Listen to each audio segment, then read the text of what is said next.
be easily settled. I thought it was a hell of a lot easier than doing what we just did very successfully with Israel and a lot of other people. But this came first, and we'll get that one. But I set up a meeting for him to meet with President Putin, thinking it would be a 15 or a 20-minute meeting. Steve had no idea about Russia, had no idea about Putin too much, didn't know too much about politics, wasn't that interested. He was really good at real estate, but he had that quality that I was looking for, and I didn't see it around in too many ways. And I set up the meeting with Putin, and I called. I said, is Steve finished yet? That was about a half an hour into the meeting. No, sir, he's not. He's still inside. This is in Moscow. I said, well, how's he doing? I don't know, sir. He's still inside. I called up an hour later. Let me speak to Steve. Sir, he's still with Putin. He's with President Putin. I said, wow, that's a long meeting, 1 hour. I called up an hour later. He was still with Putin. 3 hours later, he was still with Putin. 4 hours later, he started to get the word that he was going to be coming out soon. And in 5 hours, he came out. I said, what the hell were you talking about for five hours? And he says, just a lot of interesting things. We're talking about a lot of interesting things, including what he went in there for, but you can't talk about it for five. You can talk about it for a certain period of time, and you know what you're getting. But that's a talent. That's a talent where you can do that. Most people I'd send in, number one, they wouldn't be accepted. Number two, if they were, the meeting would last 5 minutes. And that's what happens with Steve. Everybody loves him. They love him on this side. They love him on the other side. And he really is. He's a great negotiator because he's a great guy. So thank you very much, Steve. Very much.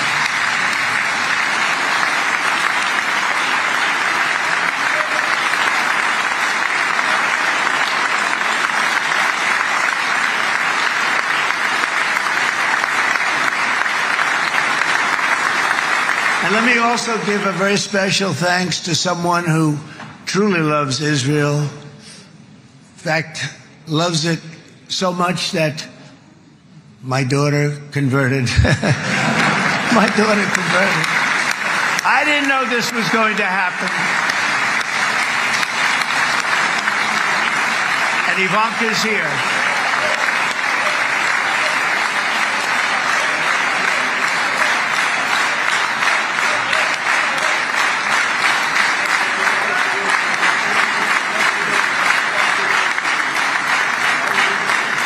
And Bibi, you do know this was not in the cards for me. You understand that. And she is so happy, and they are so happy. At least I think they're happy. If they're not, we have a big story, right?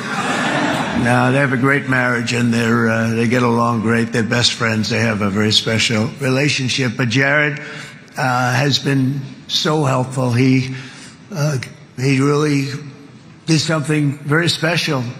He established the Abraham Accords with a group of very wonderful people. I like calling it the Avraham Accords because people that, right? Avraham. It's so cool. It's so much sort of nicer, you know, the Abraham versus the Avraham.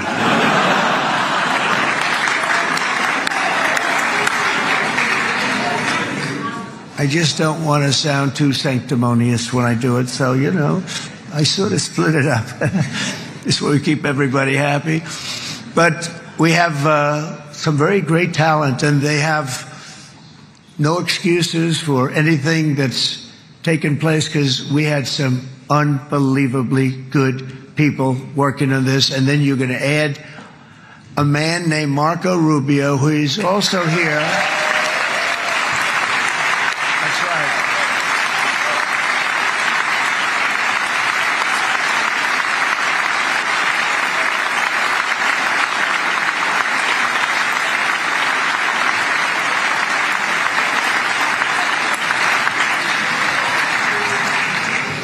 And I have a prediction that Marco will go down, I mean this, as the greatest Secretary of State in the history of the United States. I believe that.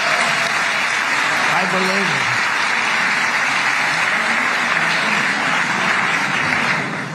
And he and I, we really fought it out. You remember, he was tough. He was nasty. Who the hell thought this was going to happen, Marco, right? And now I'm saying he's going to go down as the greatest. He will. He was always smart and sharp, and people respect him. And then we have somebody who's young, but an unbelievable leader. I saw it a long time ago, and he's turned out to be even better than we thought. Right, Susie? I think even better. And that's Pete Hegseth, who is our Secretary of War, formerly Secretary of Defense.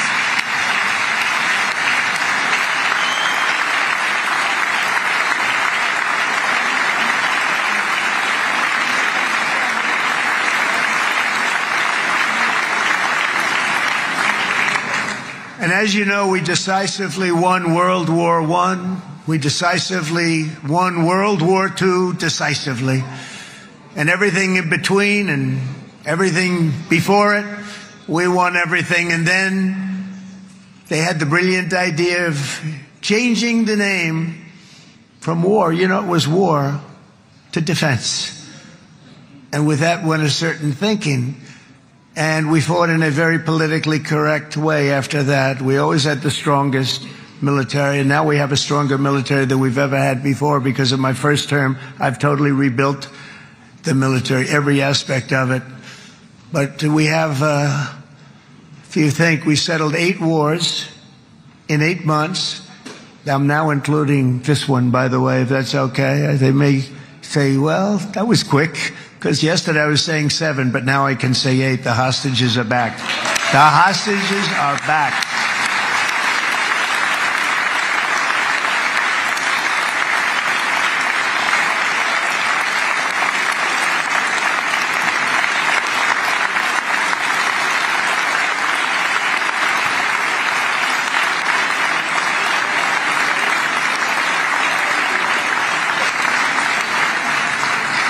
It is a good feeling. Isn't that nice to say? I just said the hostage. First time I said the hostages are back. It feels so good to say it. But when you settle 8 wars in 8 months, that means you don't like war. Everyone thought I was going to be brutal. In fact, I remember Hillary Clinton during a debate, she said, look at him. He's going to go to war with everybody. And actually, she said, he's got a personality that's all about war. No, and my personality actually is all about stopping wars. And it seems to work. It seems to work. But it also means this name change and our attitude that we're not going to go into a war. But if we do, we're going to win that war like nobody has ever won a war before. We will not be politically correct, but we're not going to be there. And I think, as you mentioned, Bibi, before, peace through strength. And that's what it's all about. The United States has the greatest and most powerful military in the, right now, history of the world. I can tell you we have weapons that nobody's ever dreamt of. I only hope we never have to use them. I rebuilt the military. I was proud to do it, but some of the things I hated to do.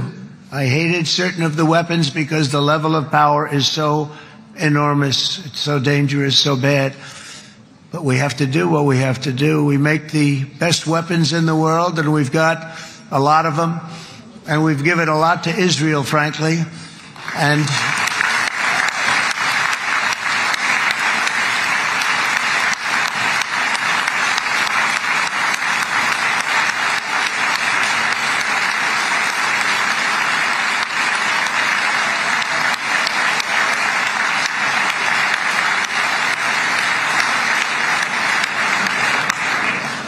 Bibi would call me so many times, can you get me this weapon, that weapon, that weapon? Some of them I never heard of, Bibi, and I made them. But we'd get them here, wouldn't we? And they are the best. They are the best. But you used them well. It also takes people that know how to use them. And you obviously used them very well. But so many that Israel became strong and powerful, which ultimately led to peace. That's what led to peace. So as we celebrate today, let us remember how this nightmare of depravity and death all began. 2 years ago, on the eve of the Simchat Torah holiday, thousands of innocent Israeli civilians were attacked by terrorists, and one of the most evil and heinous desecrations of innocent life the world has ever seen, the worst slaughter of Jews since the Holocaust. The cruelty of October 7th struck to the core of humanity itself. Nobody could believe what they were witnessing. The United States of America grieved alongside you, and we mourned for our own citizens who were so viciously taken that day.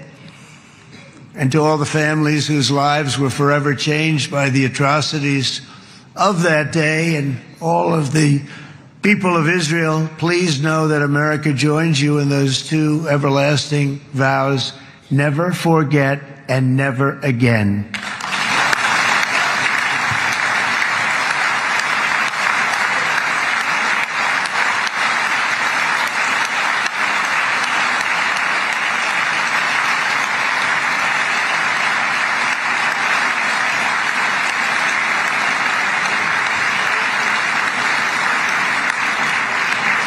From October 7th until this week, Israel has been a nation at war, enduring burdens that only a proud and faithful people could withstand. It was a very tough period of time.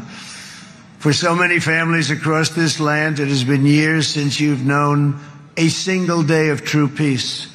But now at last, not only for Israelis, but also for Palestinians and for many others, the long and painful nightmare is finally over.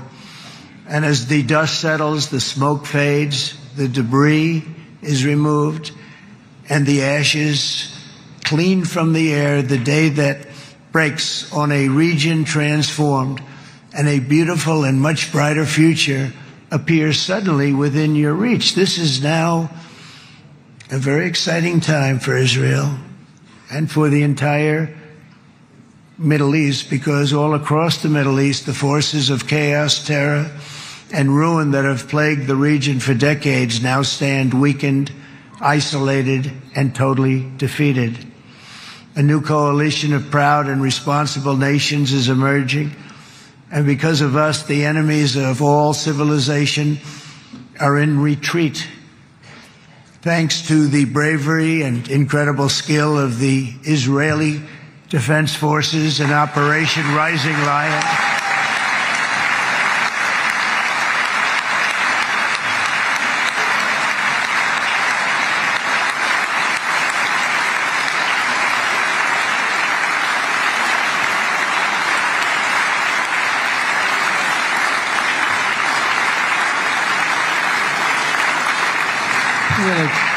guy's central casting. Let's put him in a movie. Look at him. Great job. And my people loved working with you. Loved it. They worked so well together. But many of Iran's top terrorists, including nuclear scientists and commanders, have been extinguished from this earth.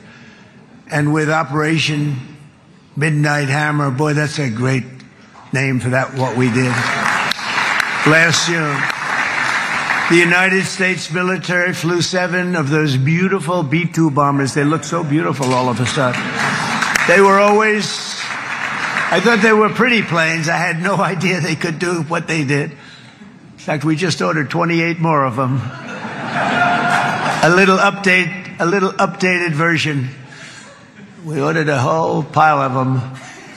And almost 100 other planes went with them, including fighter jets. And we had 52 tankers, big, beautiful, brand new tankers that were loading them up 4 or 5 times. They've traveled 37 hours back and forth. Think of that.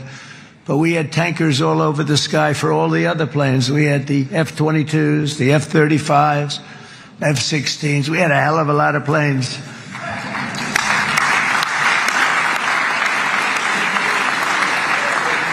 So we had 52 gas stations in the sky. That's what they call them. I'll tell you, I wouldn't want to be flying one of them. We have our great General Raisin Cain right here. General, stand up. This guy, what a general. Thank you.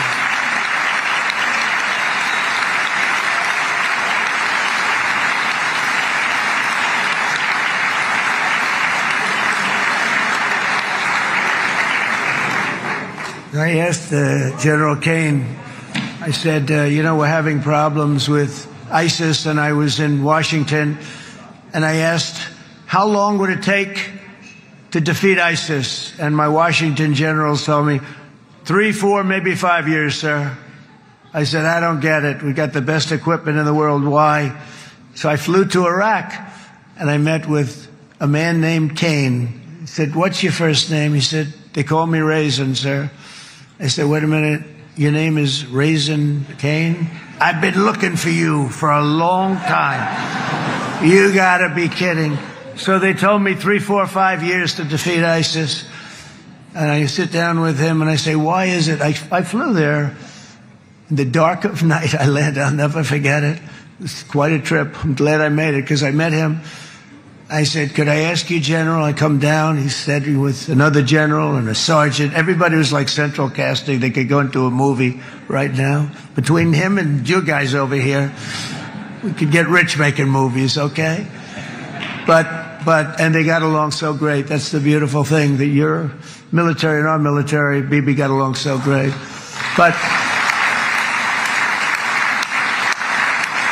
I was told by the television generals in Washington, we have the best equipment in the world. Why is it taking so long? And they said, 4 years. I said, so let me ask you, Raisin, how long would it take you to defeat ISIS? Sir, we can do it in 3 weeks, but you'll probably have some time left over. I said, you got to be kidding. What the hell are you talking about? They said 4 years. I said, well, sir, look, it's not my place to say, but you're asking me the question. What you have to do is you hit him from the west, you hit him from the north, you hit him from the south, you hit him above, you hit him below. I said, so why didn't they do it? And he didn't want to speak badly of his superiors, which is hard to believe they were his superiors. Should have been the other way around a long time ago, because he's the one that did Operation. It was flawless. It was flawless. It was absolutely flawless. And I said, so you really think you can do it in 4 weeks? Yes, sir, 100%. You have to do it differently than they were doing it. They were using one base and it was hundreds of miles away. And he says, we have all these portable bases all over the Middle East. And they didn't want to use them because they didn't want to offend the country where the portable, they wouldn't have even known what the hell the planes were going up, right? They wouldn't have known. But he said, no, they didn't want to defend anybody, offend anybody. But we can do it in 4 weeks. I said, you sure about that? I'm going to call you back. I'll call you back on Monday. I'm going back to Washington. But you think 4 weeks? Yes, sir, I think we can do it in 4 weeks. We'll have time left over. So I call him on Monday. I said, you think you can do it? 4 weeks. I said, go ahead and do it. He did it. I'll tell you, he did it in 4 weeks, less than 4 weeks. So, General, stand up, please. Again, this is a real general. This is not a television general. He doesn't want to go on television.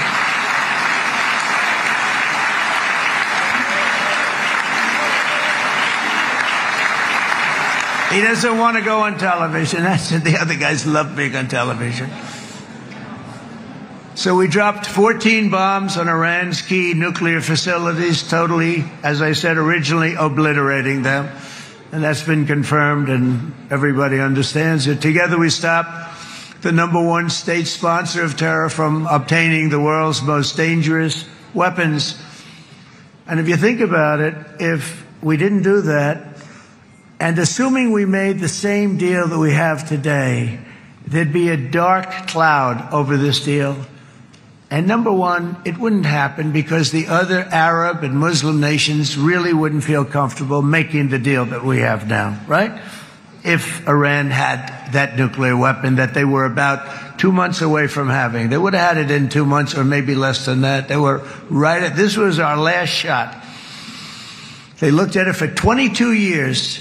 This was our last shot. The pilots told me that. They said, 22 years, sir, they looked at it.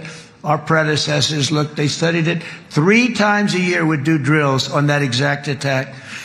And boy, did they get it right. But let's assume they didn't, and let's assume there was large-scale nuclear weapons in the hands of Iran.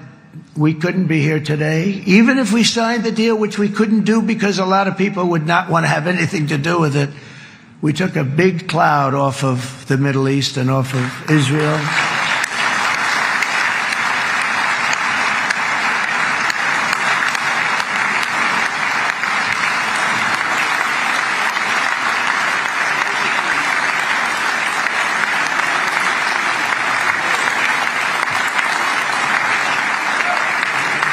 And it was my honor to help. But isn't it true, though, that can you imagine the same, let's assume, Bibi, the same documents, we had everything the same, but you had somebody out there that was, in the opinion of everybody, all-powerful in the Middle East. They took a big hit, didn't they? Didn't they take a big hit? Boy, oh boy.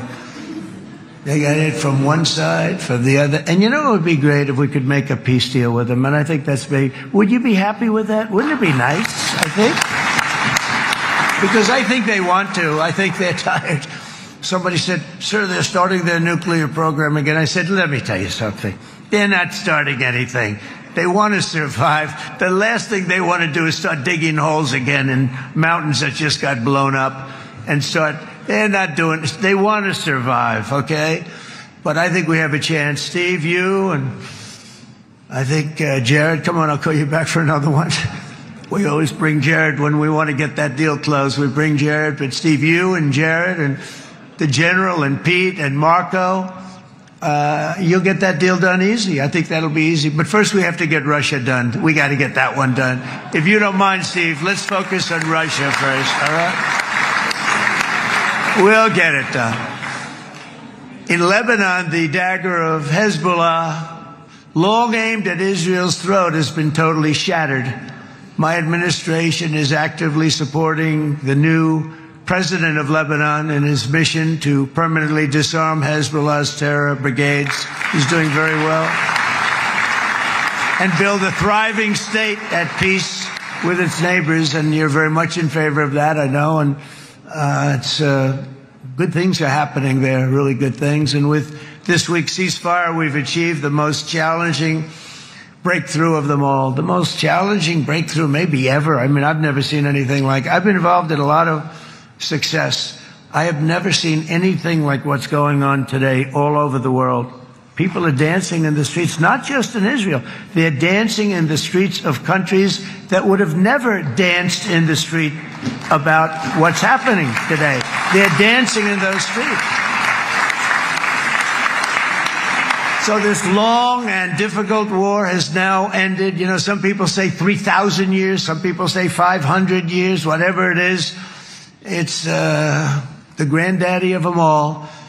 And in an unprecedented achievement, virtually the entire region has endorsed the plan that Gaza will be immediately demilitarized, that Hamas will be disarmed, and Israel's security will no longer be threatened in any way, shape, or form.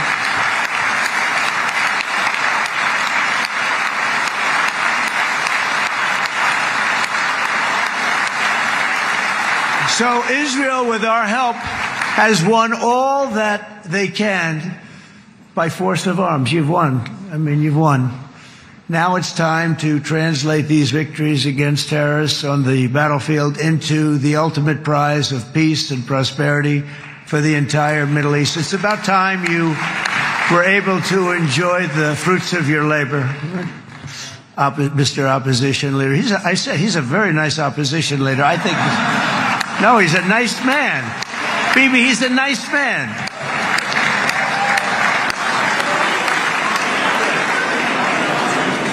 He knows what he's doing, right?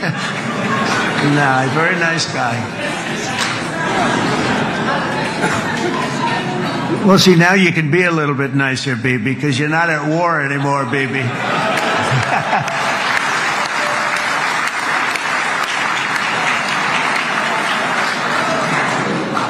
But only by embracing the opportunities of this moment can we achieve our goal of ensuring that the horrors of recent years will never happen again. You don't want to have to go through this again.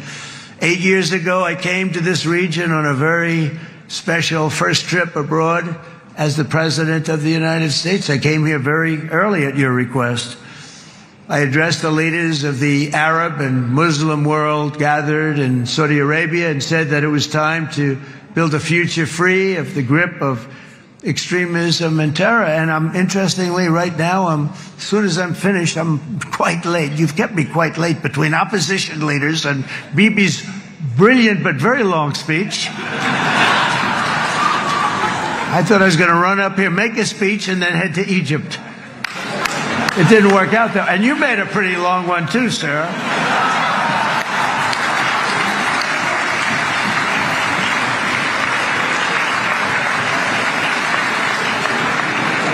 But I liked what you all said. It could be worse. Supposing on top of it, I didn't like what you said. That would be no good, Ron, would it? Ron, you did a great job, by the way, Ron.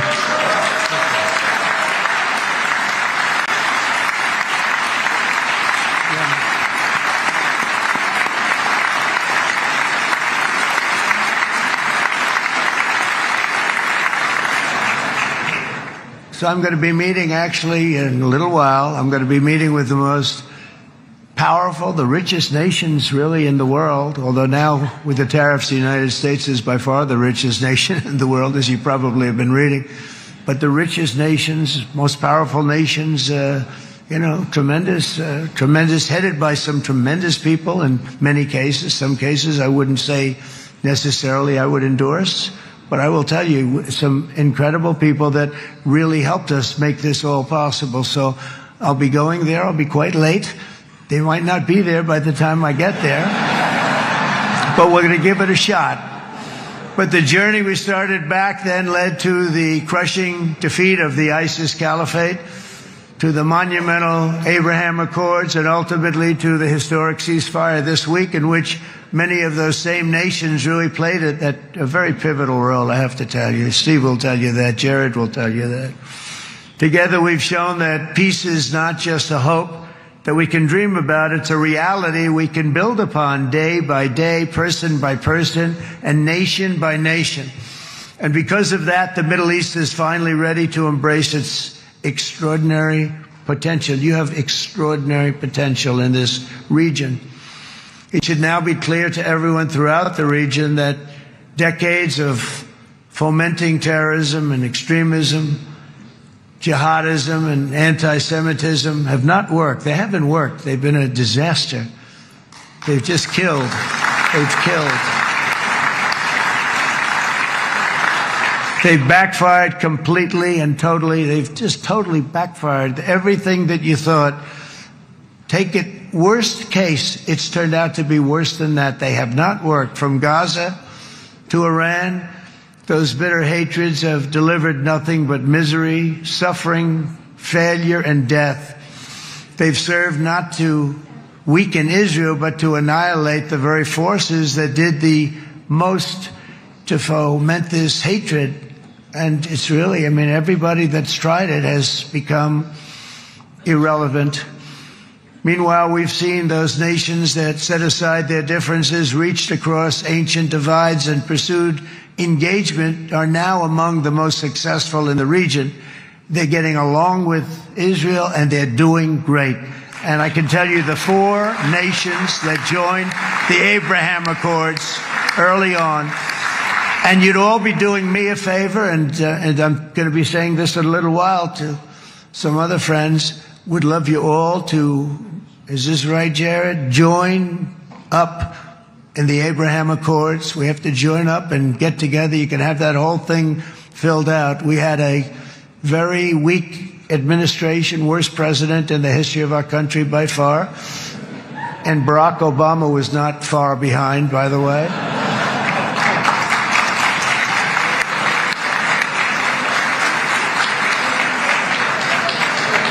And they did nothing with this incredible document, the Abraham Accords, but now you can fill them up. Now you have peace, you have people that really like Israel. I'll tell you what, and they like Israel a lot more today than they did even 5 weeks ago. You've made a lot of, you've come back. You've come back strong, because it was getting to be a little nasty out there in the world, and ultimately the world wins. You can't beat the world. Oh, I would say to Bibi, it's now time, and he understood it better than anybody, because ultimately, you know, the world's a very big place. And I've said a lot. I said, this piece of land is very small. It's unbelievable what you've done with that tiny, you look at a map even of just, not the world, the Middle East, and you have this little dot, and think of what you've done. It's incredible. It's incredible.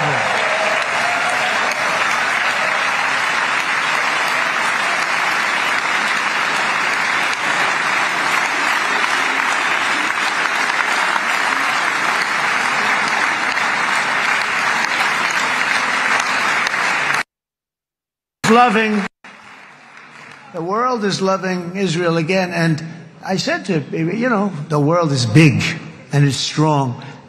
And Ron, ultimately, the world wins. And we don't have to worry about that now. But there was getting to be a period of time over the last few months, you know, the world wanted peace and Israel wanted peace. Everybody did. Everybody did.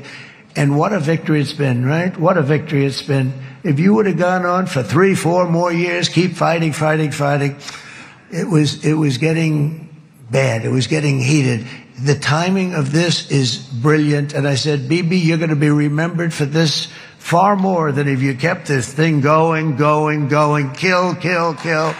It would be it would not be the same. And I just want to congratulate you for having the courage to say, that's it, we've won, and now let's enjoy our lives and let's rebuild Israel and make it stronger and bigger and better than it's ever been before. You're going to do that. Took a lot of guts. And the choice for Palestinians could not be more clear. This is their chance to turn forever from the path of terror and violence. It's been extreme, to exile the wicked forces of hate that are in their midst. And I think that's going to happen. I've met some people over the last couple of months that want to see it happen very much. And after tremendous pain and death and hardship, now is the time to concentrate on building their people up instead of trying to tear Israel down. We don't want that to happen again. And the total focus of Gazans must be on restoring the fundamentals of stability, safety, dignity, and economic development, so they can finally have the better life that their children really do deserve after all these decades of horror. I intend to be a partner in this effort, in the sense that we're going to help and we're going to do something that became unbelievably popular. Everybody wants to be on it. It's called the Board of Peace. Okay, how about that? Is that a beautiful name? Like a board of peace.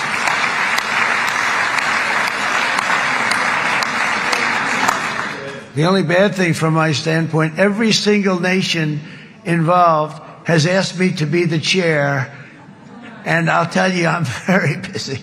I didn't count on that, but you know what? If we do it, we'll do it right. And we have unbelievable power and wealth, because you're going to need wealth. You're going to need wealth to rebuild things, and they have wealth like few people have wealth. I want to thank the Arab and Muslim nations for their commitment, as they've made to support a safe rebuilding of Gaza and beyond. I have many Arab countries, very wealthy countries, that came up and said, we'll put up tremendous amounts of money to get rebuild Gaza. And I think that's going to happen. The power, they want dignity, they want to come forward, and they want to say, and I want to say who they are, because what they're doing is going to be, I think, something that you're going to be very impressed with, Bibi. And you need that. You need the kind of economic power that they have, and they want to see it work. And they want to see it be safe, and they want to see it be good for Israel, too. And as much money as it will be, and it's a lot, as you can see, it's a lot. For these countries, it's relatively little relative to their worth. It's really a lot of money like most people could never even conceive, but for these countries it's not that much, especially because it ensures success and stability in the Middle East, which is what they want to see. So many of them will be with us in Egypt in a little while, I think. I'm not sure. They may be gone. They may have taken their Boeing 747s and left. I said, what kind of a plane do you fly? 747. I said, that's a large plane. No, they may have. Steve, do you think they've left on their their brand new Boeing 747s? I don't know. We're going to find out soon. It's going to be a big story. There'll be 2 people left, and they'll be the 2 poorest ones.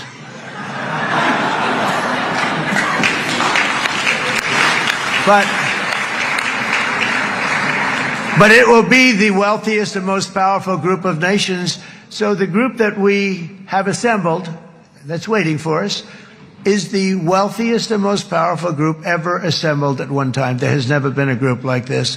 And they're only looking for good. They want good. They're going to do good. And as those commitments are made, I'm going to let the world know who's doing it, because they really deserve to get the credit. And some of them probably won't want the credit, but they deserve it. It's more obvious than ever that the productive and responsible nations of this region should not be enemies or adversaries. You should be partners and eventually even friends, and that's what's going to happen. I know it. Together you can stand against the forces of chaos. Yeah, you go ahead. That's an important point.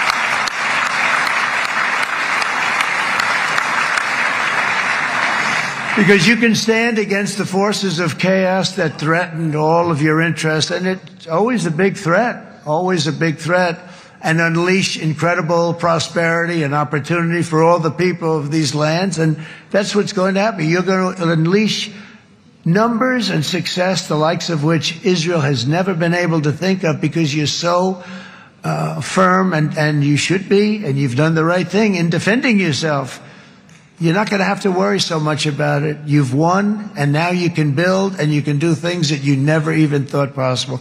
When you put that genius into doing something else, it's going to be something it's going to be a miracle. The miracle in the desert, it's going to be amazing. And it already is in a true sense.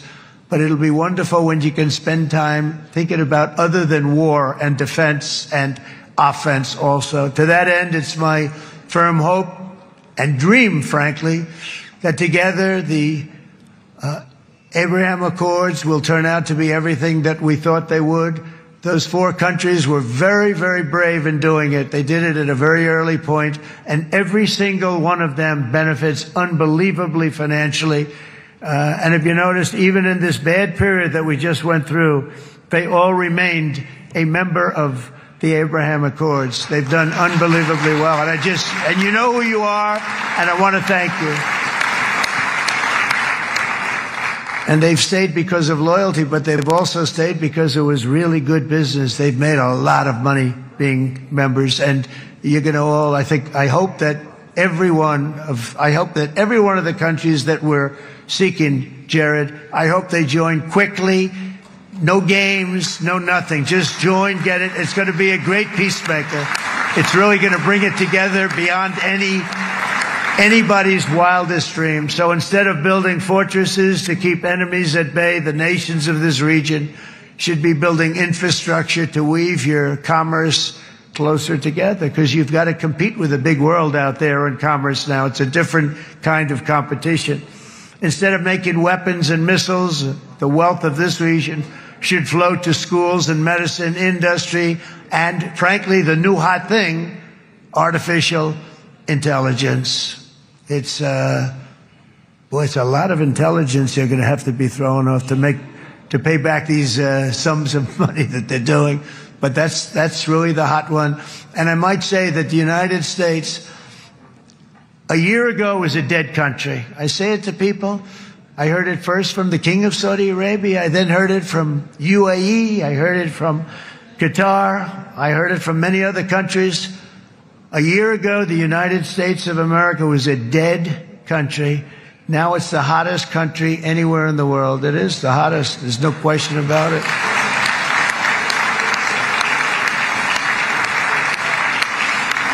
In fact, if you go back a year ago, before the election, although once we had November 5th, we became hot because people got it.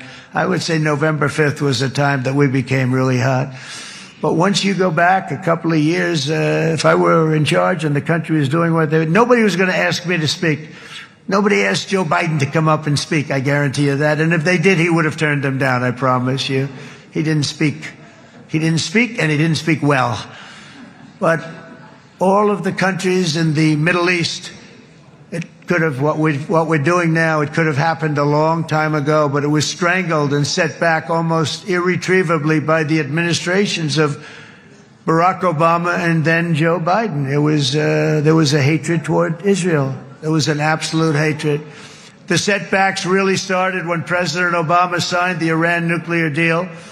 This was a disaster for Israel, and it was a disaster for everyone. And I remember that Bibi Netanyahu came to the United States and worked so hard to try and get Obama not to do that deal.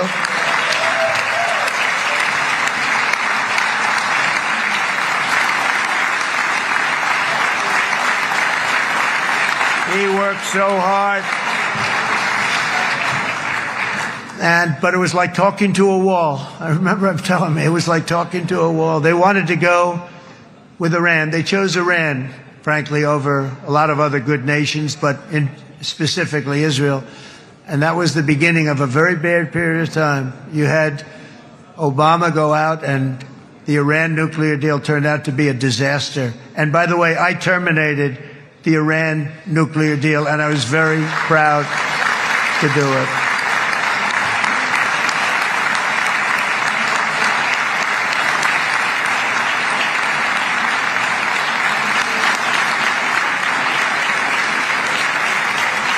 Yet even to Iran, whose regime has inflicted so much death on the Middle East, the hand of friendship and cooperation is open. I'm telling you, they want to make a deal. That's all I do in my life. I make deals. I'm good at it. I've always been good at it. And I know when they want. Even if they said, we don't want to make a deal, I can tell you they want to make a deal. All right, they do. They want to make a deal, and we're going to see if we can do something, because this is crazy what's happening, and we're not going to have this anymore. Neither the United States nor Israel bear the people of Iran any hostility. We merely want to live in peace. We don't want any looming threats over our heads, and we don't want to even think in terms of nuclear destruction. It's not going to happen, never will happen. There's nothing that would do more good for this part of the world than for Iran's leaders to renounce terror, stop threatening their neighbors, quit funding their militant proxies, and finally recognize Israel's right to existence. They have to do that. They have to do that. And to Iran, and as you know, this is not said out of weakness. There's no weakness. But I'm going to say this, that we are ready when you are, and it will be the best decision that Iran has ever made. And it's going to happen. It's going to happen. And they're good people. I know a lot of Iranians in the United States. They're good people, smart, hardworking people. They don't want to see what's happened to their country. The story of fierce Israeli resolve and triumph since October 7th should be proof to the entire world that those who seek to destroy this nation are doomed to bitter failure. The state of Israel is strong, and it will live and thrive forever.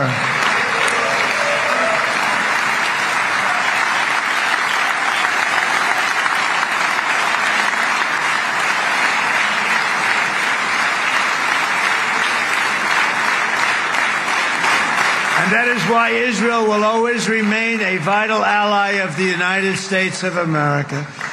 Israelis share our values, field one of the world's most powerful militaries. You really do. You have an amazing, what a job you've done. And have one of the most innovative economies on earth. Those are just a few of the reasons why I'm proud to be the best friend that Israel has ever had. And they all say it in the White House. They all say it. I guess it's true because everybody says it, baby. You said it today. Thank you. But as president, I terminated the disastrous Iran nuclear deal, and ultimately I terminated Iran's nuclear program with things called B-2 bombers. It was swift, and it was accurate, and it was a military beauty. I authorized the spending of billions of dollars, which went to Israel's defense, as you know. And after years of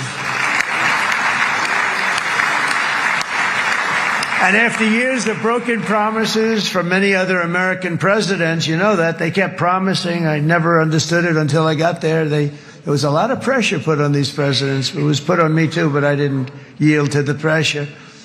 But every president for decades said, we're going to do it. The difference is I kept my promise and officially recognized the capital of Israel and moved the American embassy to Jerusalem.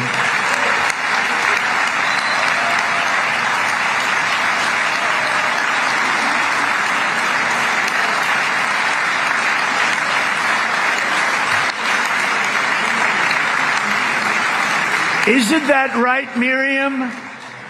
Look at Miriam. She's back there. Stand up, Miriam. Stand up.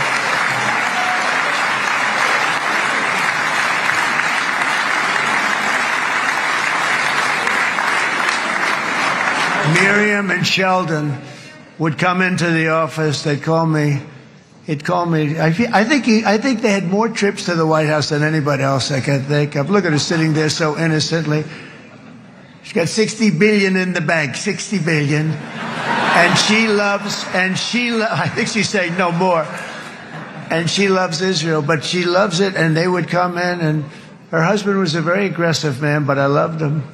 He was a very aggressive, very supportive of me. And he'd call up, can I come over and see you? I say, Sheldon, I'm the president of the United States. It doesn't work that way. He'd come in, we would do. But they were very responsible for so much, including getting me thinking about Golan Heights, which is probably one of the greatest things to ever happen to Israel.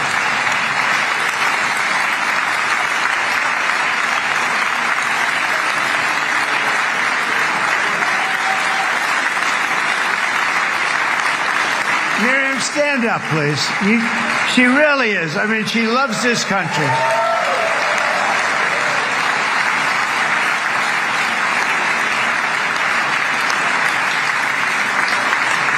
She loves this country. Her and her husband are so incredible. We miss him so dearly.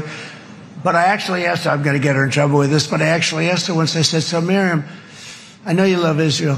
What do you love more, the United States or Israel? She refused to answer. That might mean Israel, I must say. We love you. Thank you, darling, for being here. That's a great honor. Great honor. She's a wonderful woman. She is a great woman. I've always stood for the people of this community, and I always will. I'll always be with you. I'm always going to be with you. I guess maybe something could happen to change my mind. Somebody that's really stupid gets into office and wants to do really bad things, but that's about it. And we don't think we're going to have that happen. I hope we're not going to have that happen. And this man is a good man right here. These two men are good men right here.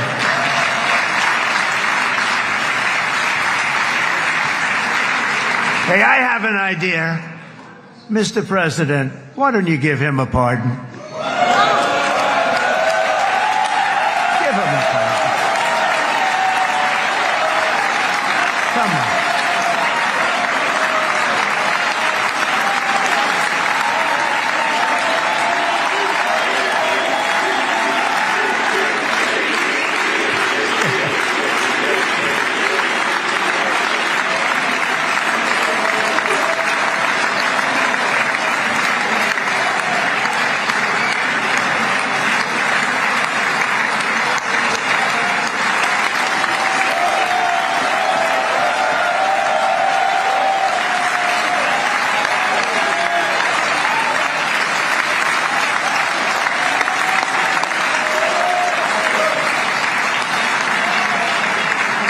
By the way, that was not in the speech, as you probably know.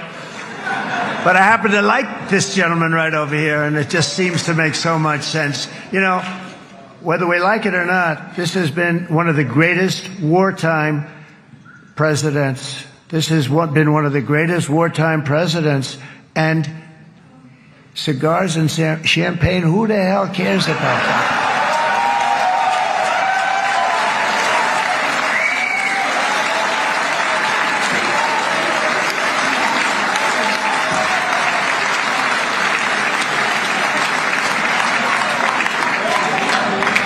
All right, enough controversy for the day, right? Actually, I don't think it's very controversial. So, you know, I mean, I see so popular. You are a very popular man. You know why? Because you know how to win.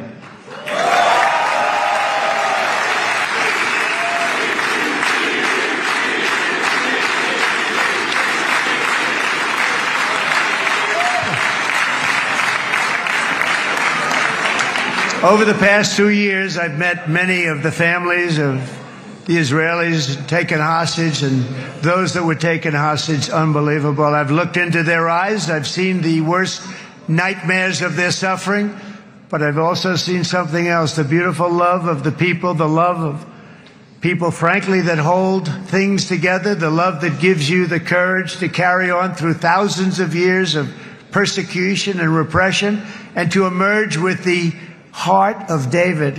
It's the heart of David. It's that love that's defeated the enemies of civilization, built this incredible country and this unbelievable economy, and forged one of the great democracies of the world. That is why it's a true honor to stand here today and address this assembly in your ancient and eternal now capital, Jerusalem. I'm proud to have helped in that regard. This city and this nation stand as living proof that a much brighter future for this entire region is truly within our grasp. For thousands of years, Jerusalem has been a home to Christians, Jews, Muslims, and people of all ethnicities and creeds. This is the holy center of the world's three great Abrahamic faiths. I like that too. Adorned, it's the first time I've seen that word in a while.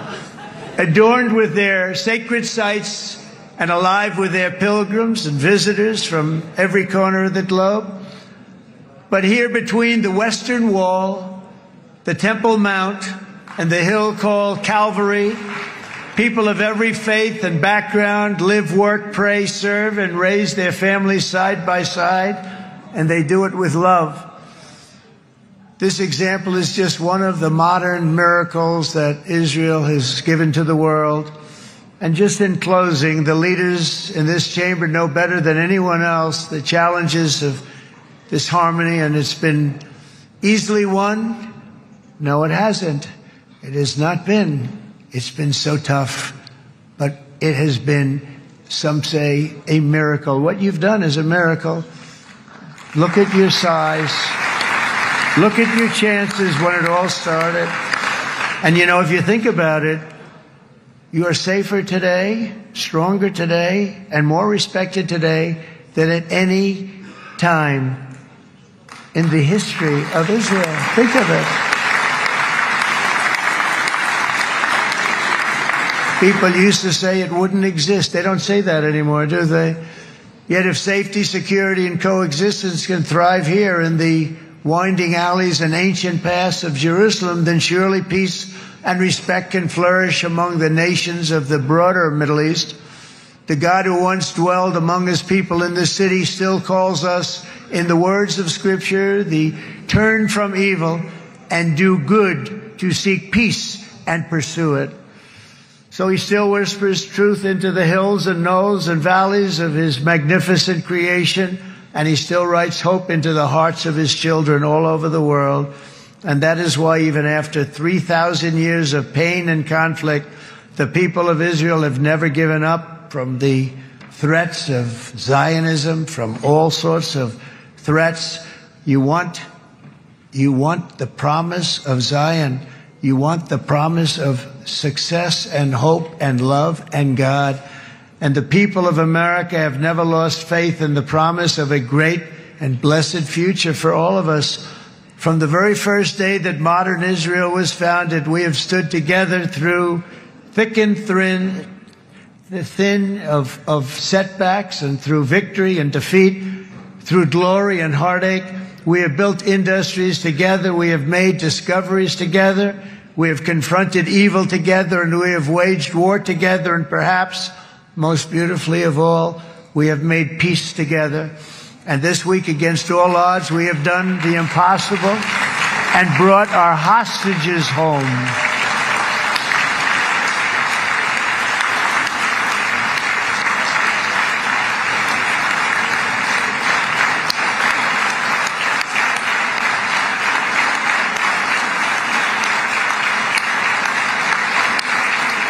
So now we're going to forge a future that is worthy of our heritage. We're going to build a legacy that all the people of this region can be proud of.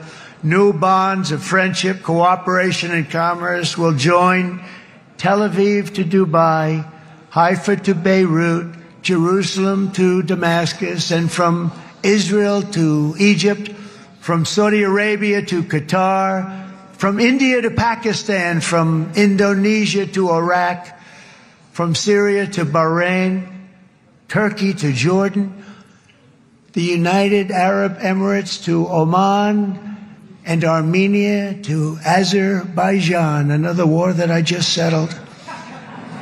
We are going to have hope, harmony, opportunity, and happiness here in the spiritual and geographic center of the entire world. That's what you are. Israel, America, and all of the nations of the Middle East will soon be safer, stronger, greater, and more prosperous than ever before.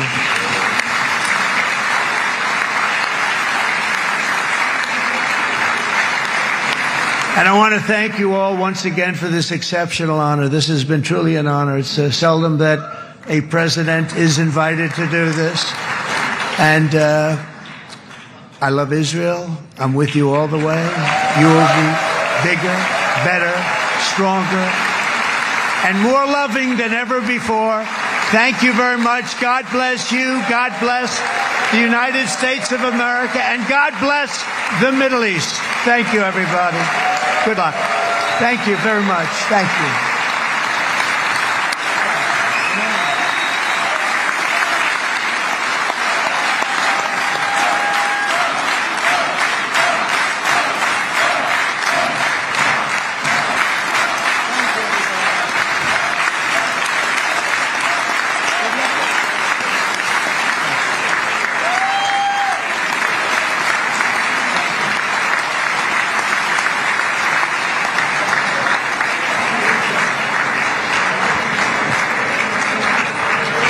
अमरीकी सदर Donald Trump का इस्राएली parliament से खिताब। उन्होंने कहा कि आज मशरिक़ वस्ता में एक तारीख़ी सुबह तुलू हुई। डोनाल्ड ट्रंप ने कहा कि अमेरिका मुश्किल वक्त में इसराइल के साथ खड़ा रहा। इसराइल को हथियार के जोर पर फतह मिली। इसराइल को हथियारों के जोर पर फतह मिली। हमने शदीद मुश्किलात के बावजूद अपने कैदियों को रिहा करवाया। एक इसराइल रुकने पार्लियामेंट की ट्रंप की जानिब बढ़ने की कोशिश। ट्रंप के खिताब के दौरान इसराइली पार्लियामेंट में हंगामा। रुकने पार्लियामेंट ने फलस्तीन के हक में एहतजाज किया। सिक्योरिटी अमला रुकने पार्लियामेंट को बाहर ले गया। आप लोगों की फुर्ती काबिल सताइश है। गजा अमन के लिए अरब और मुस्लिम ममालिक ने अहम किरदार अदा किया। सदर ट्रंप ने कहा कि मार्को रूबियो अमेरिका की तारीख की अजीम सेक्रेटरी खारजा साबित होंगी। हिलरी क्लिंटन ने कहा था कि जंगे कराने वाला शख्स हो, मेरी शख्सियत उससे उलट जंगे खत्म करवाने वाली है। ईरान के लिए भी दोस्ती और ताउन के दरवाजे खुले हैं।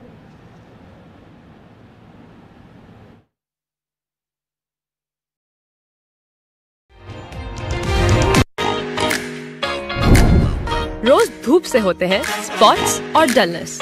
हम धूप से बचते हैं ऐसे, पर बचना चाहिए ऐसे। New glow and lovely bright UV duo sunscreen, just 2 fingers और सन डैमेज से नो वरी। SPF 30 धूप से 97% तक बचाए।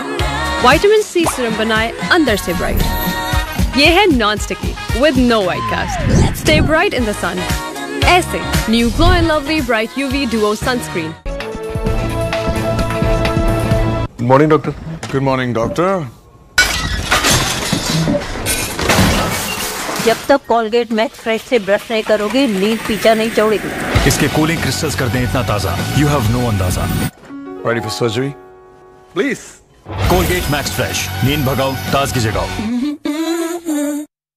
Straightening, colour, curling. क्या बालों में डैमेज बढ़ता जा रहा है? Just pause and reverse the damage. New Dove Intense Repair. जिसमें है 8% बायो प्रोटीन फ्यूजन, पाकिस्तान में पहली बार। बालों की गहराइयों तक जाए and reverses up to 3 years of damage. Just pause, reverse, and hit play with new Dove Intense Repair.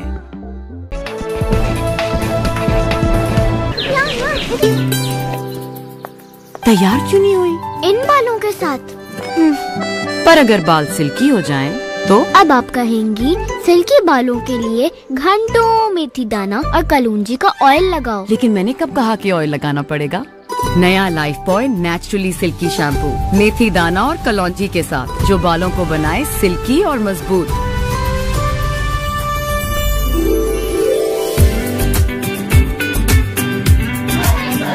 मेथी दाना और कलौंजी का कमाल, नो मोर उलझे बाल। जिंदगी कितने ही मसरूफ क्यों ना हो, अपनों की खबर रखिए, उन तक पहुंचिए, क्योंकि पैसे पहुंचाने के लिए तो जैज़ कैश है ना। Morning doctor. Good morning, doctor. जब तक कोलगेट मैक्स फ्रेश से ब्रश नहीं करोगे, नींद पीछा नहीं छोड़ेगी। इसके कूलिंग क्रिस्टल्स कर दें इतना ताजा, यू हैव नो अंदाजा। Ready for surgery? Please. Colgate max fresh, नींद भगाओ, ताजगी जगाओ। पानी गर्म हो गया, चल नेस्कैफे बना दे। ये तो रोज बनाते हैं, आज तुम बना लो। एक मग में एक सैशे डलता है। एक मग में एक सैशे डलता है। पहले गर्म पानी, फिर दूध और चीनी। गुड यार। हाँ, काफी इजी था। बाद में मग धोना भी सिखाएंगे। पहले साबुन, फिर स्पंज। जिंदगी कितने ही मसरूफ क्यों ना हो, अपनों की खबर रखिए, उन तक पहुंचिए, क्योंकि पैसे पहुंचाने के लिए तो जैज़ कैश है ना।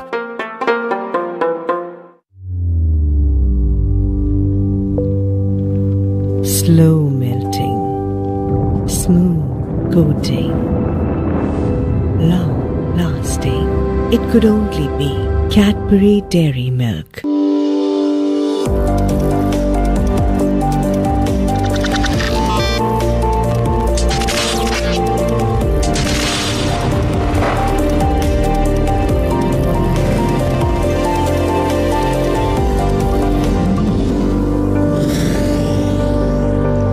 अस्सलामुअलैकुम। आज का पाकिस्तान के साथ मैं हूं मिसपा लगारी। एक नजर डालेंगे अहम इलाकाई खबरों पर। नकारा अशिया को करामत बनाने का फन, रंग बरंगी चारपाइयां आज भी मकबूल,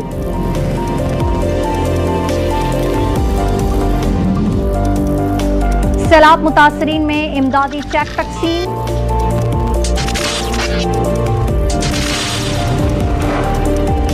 पहाड़ी सिलसिलों में जैतून की कामयाब काश्त,